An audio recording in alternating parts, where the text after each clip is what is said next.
आकाशवाणी लखनऊ से प्रस्तुत हैं प्रादेशिक समाचार।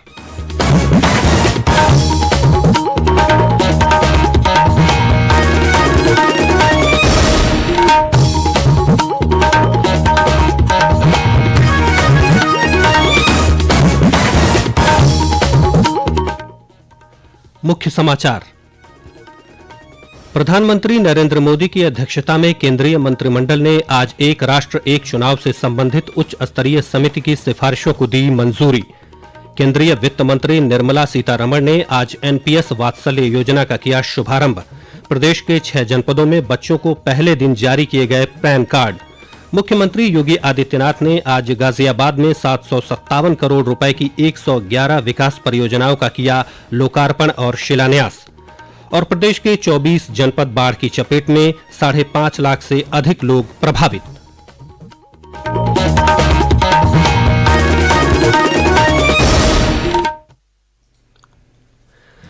नमस्कार, प्रदेश के समाचारों के साथ मैं राघवेंद्र त्रिपाठी। और अब समाचार विस्तार से।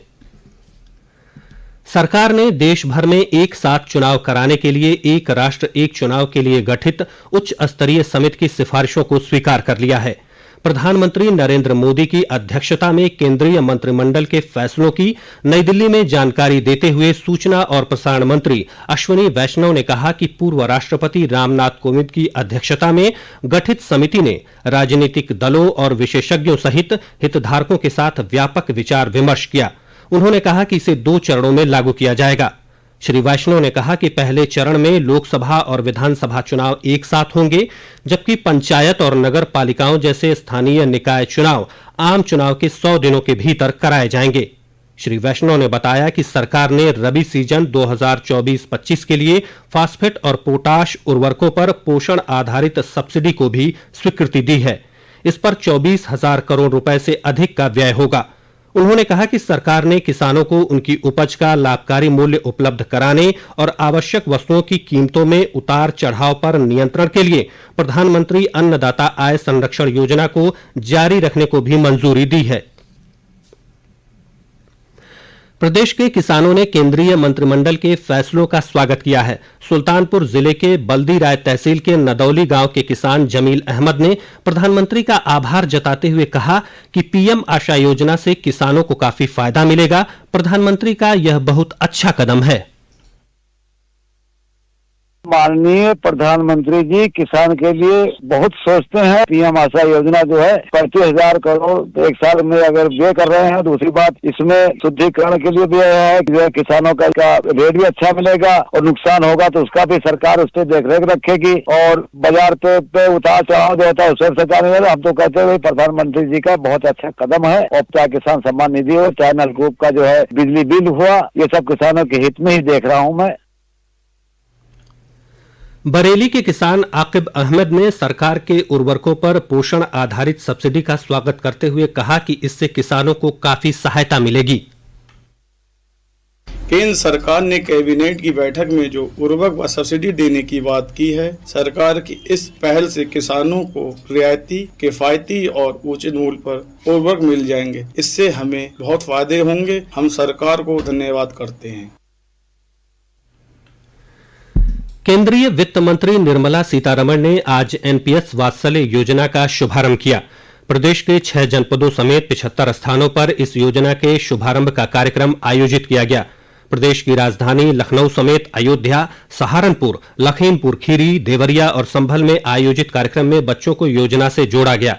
इस मौके पर लखनऊ में बैंक ऑफ इंडिया के महाप्रबंधक अमरेंद्र कुमार ने 5 बच्चों को पैन कार्ड दिए। अयोध्या के जवाहर नवोदय विद्यालय परिसर में आयोजित कार्यक्रम में पैन कार्ड हासिल करने वाले बच्चे के अभिभावक हिमांशु ने कहा कि इस योजना से बच्चों का भविष्य सुरक्षित होगा। ये स्कीम 18 साल के बाद ही शुरू होती है कि तब तक ये लॉक इन रहता है या उसके भविष्य के लिए तो हम 18 साल तक इसमें जमा करेंगे। उसके बाद इस स्कीम की सबसे अच्छी चीज ये है कि 18 साल पे हम इसको विड्रॉ कर सकते हैं और या तो उसको हम उसकी जरूरत के हिसाब से उसको आगे जो नॉर्मल हमारा एनपीएस, जैसे जितनी भी सरकारी संस्था के लोगों को एनपीएस मिलता है उसमें हम उसको कन्वर्ट भी करा सकते हैं। आज की डेट में अगर मैंने इसको एनरोल कराया है या इससे मैं जुड़ा हूँ तो मुझे अगर 3 साल बाद अगर मुझे अपने बच्चे के हायर एजुकेशन के लिए जरूरत पड़ती है तो 25% मुझे इसमें से वापस भी मिल जाए। 18 साल तक जब मैं 3 बार ऐसा कर सकता हूँ। सहारनपुर में पंजाब नेशनल बैंक के तत्वावधान में कस्तूरबा गांधी बालिका विद्यालय में आयोजित कार्यक्रम में बच्चों को नुक्कड़ नाटक के माध्यम से योजना के बारे में जानकारी दी गई। एनपीएस वात्सल्य योजना माता पिता को पेंशन खाते में निवेश करके अपने बच्चों के भविष्य के लिए बचत करने के साथ दीर्घकालिक धन सुनिश्चित करने की अनुमति देगी। एनपीएस वात्सल्य योजना में माता पिता बच्चे के नाम पर सालाना 1,000 रुपए से निवेश शुरू कर सकते हैं। यह नई पहल बच्चों के वित्तीय भविष्य को सुरक्षित करने के लिए शुरू की गई है, जो भारत की पेंशन प्रणाली में एक महत्वपूर्ण कदम है। यह समाचार आप आकाशवाणी लखनऊ से सुन रहे हैं। ताजा समाचार जानने के लिए आप हमारी वेबसाइट newsonair.gov.in पर लॉगिन कर सकते हैं। इसके साथ ही आप प्रादेशिक समाचारों का यह बुलेटिन हमारे YouTube channel news on AIR Lucknow पर भी सुन सकते हैं। मुख्यमंत्री योगी आदित्यनाथ ने आज गाजियाबाद में 757 करोड़ रुपए की 111 विकास परियोजनाओं का लोकार्पण और शिलान्यास किया। इस मौके पर मुख्यमंत्री ने 10,000 से अधिक युवाओं को नियुक्ति पत्र, 6,000 युवाओं को टैबलेट, स्मार्टफोन और 632 लाभार्थियों को 357 करोड़ रुपए के ऋण वितरित किए। कार्यक्रम में मुख्यमंत्री ने कहा कि देश का युवा आज डिजिटल माध्यम से दुनिया को अपनी ताकत का एहसास करा रहा है। पिछले कुछ दिनों के दौरान 10 जिलों में रोजगार मेलों का आयोजन किया गया है ताकि युवाओं के सपनों को पंख लग सके। मुख्यमंत्री ने कहा कि गाजियाबाद आज स्मार्ट सिटी बन चुका है। सरकार द्वारा जल्द ही गाजियाबाद में एम्स दिल्ली का एक सैटेलाइट सेंटर बनाने की तैयारी भी की जा रही है। आज गाजियाबाद के अंदर 12 लेन का दिल्ली गाजियाबाद मेरठ 12 लेन का हाईवे भी आपके पास है। देश की पहली रैपिड रेल भी आपके पास है। मेट्रो की सेवा भी आपके पास है। एयरपोर्ट की सुविधा भी आपके पास है।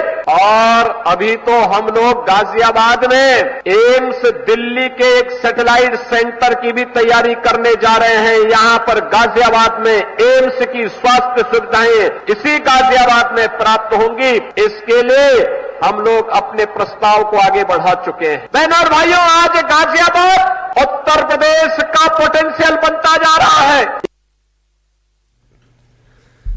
पहाड़ों पर हो रही बारिश और बांधों से लगातार नदियों में पानी छोड़े जाने की वजह से प्रदेश के 24 जनपदों में रहने वाले 5.5 लाख से अधिक लोग प्रभावित हैं।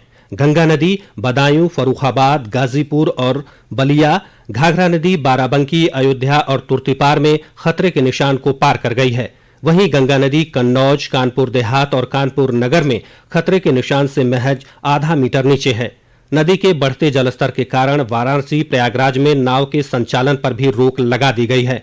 प्रयागराज से हमारे प्रतिनिधि की एक रिपोर्ट।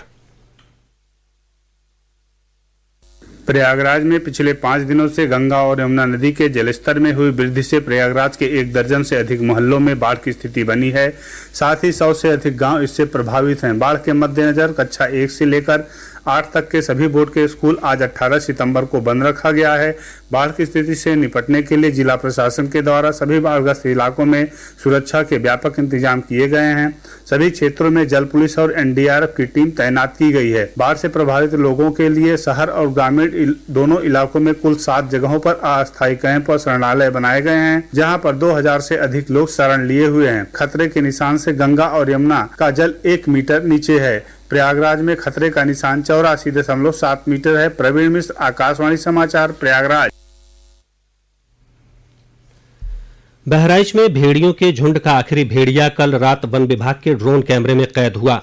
ड्रोन में आई भेड़ियों की तस्वीरों के आधार पर वन विभाग की टीमों के साथ ग्रामीणों ने योजना बनाकर उसे पकड़ने के लिए जगह जगह जाल बिछाया है। बहराइच में अब तक 5 आदमखोर भेड़ियों को पकड़ा जा चुका है। डीएफओ अजीत प्रताप सिंह ने बताया कि आखिरी भेड़िए को पकड़ने के लिए प्रयास तेज करते हुए वन कर्मियों को लगाया गया है। जल्द ही इलाके को भेड़िया मुक्त कर दिया जाएगा। और अंत में मुख्य समाचार एक बार फिर। प्रधानमंत्री नरेंद्र मोदी की अध्यक्षता में केंद्रीय मंत्रिमंडल ने आज एक राष्ट्र एक चुनाव से संबंधित उच्च स्तरीय समिति की सिफारिशों को दी मंजूरी। केंद्रीय वित्त मंत्री निर्मला सीतारमण ने आज एनपीएस वात्सल्य योजना का किया शुभारंभ। प्रदेश के 6 जनपदों में बच्चों को पहले दिन जारी किए गए पैन कार्ड। मुख्यमंत्री योगी आदित्यनाथ ने आज गाजियाबाद में 757 करोड़ रुपए की 111 विकास परियोजनाओं का किया लोकार्पण और शिलान्यास। और प्रदेश के 24 जनपद बाढ़ की चपेट में, 5.5 लाख से अधिक लोग प्रभावित। इसी के साथ प्रादेशिक समाचारों का यह बुलेटिन यहीं समाप्त होता है। नमस्कार।